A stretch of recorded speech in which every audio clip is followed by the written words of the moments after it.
Hey y'all, welcome to Ask GM Financial. I'm Brooke, filling in for Ayana, who's off wondering why groups split up in horror movies. But today, just like every Monday, we're going to take your questions and find the answers.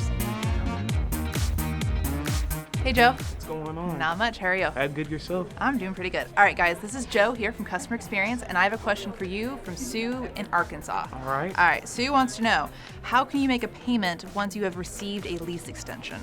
Once you receive a lease extension, you would make your payment either via mail, via phone, or via online payment, but you will not receive a billing statement letting you know to make that payment.